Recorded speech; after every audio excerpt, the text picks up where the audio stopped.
Hi everyone, it's Casey. I wanted to do a quick box opening video because I've been waiting for this box for almost a month now. I thought it was lost. I thought it was going to come completely destroyed, but it didn't, so I'm hoping that she's okay.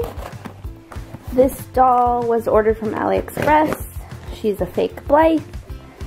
She is my next victim.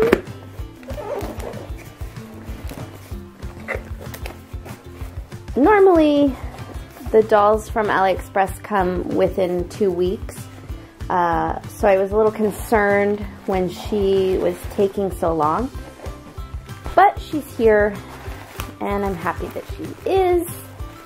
So let's see what she looks like.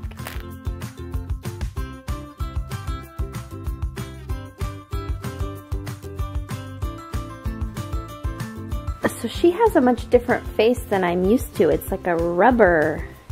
I was not expecting that. So I'm not really quite sure what customizing her is going to be like, but I do think she's pretty. So we will see what happens. Coming soon.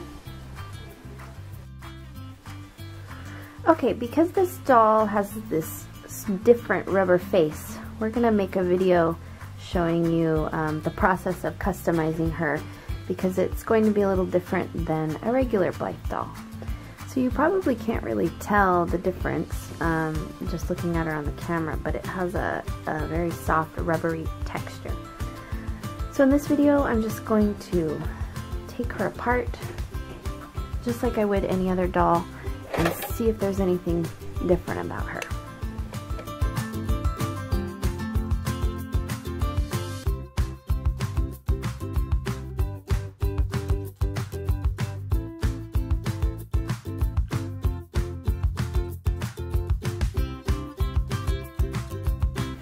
After you take the screws out of your doll's head, you want to pop her head open by pushing on both sides until you hear a snap.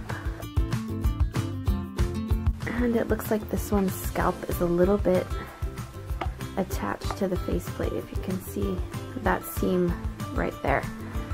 So I'm going to take an X-Acto knife.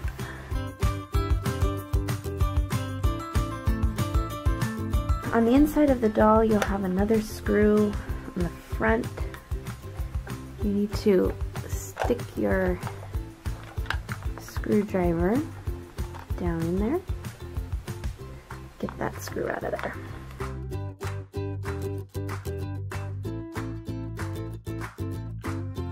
You have to unhook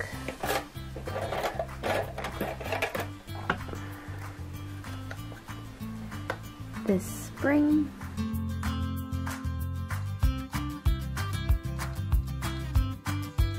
Seems to peel right off. So as far as her hair, I just set that aside for later when she's finished. I'll set her body aside because I probably won't be using it. Put all the screws in a pile. You have another screw here. This is called the T-bar. This has to come out.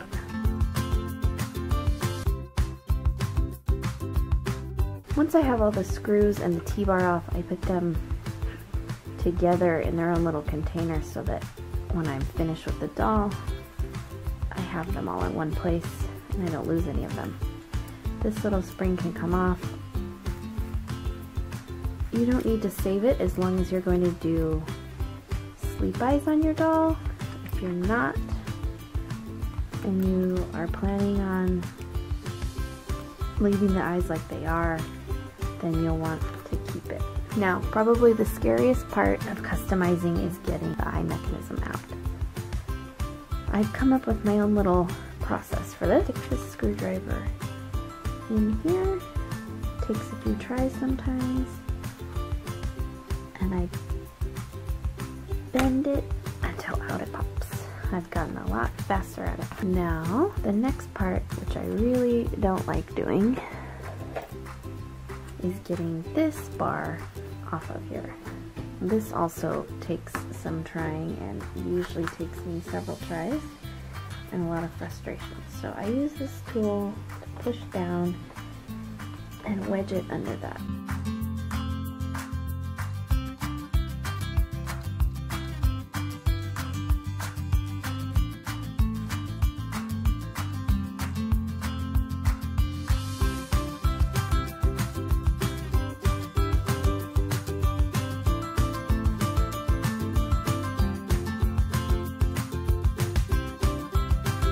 This one is really tricky.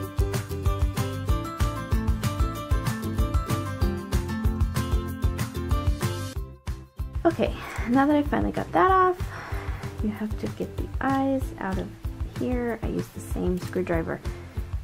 Now there's one side that's longer or shorter.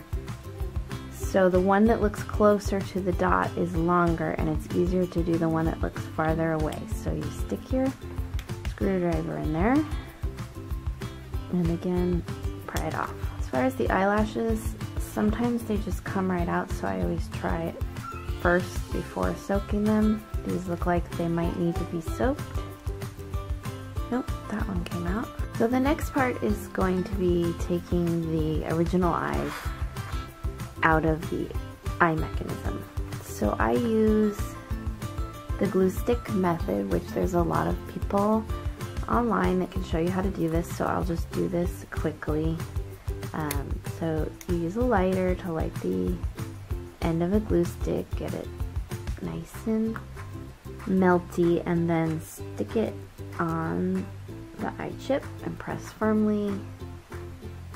And then I usually just set it aside while I'm working for a little bit and then come back and pop it off.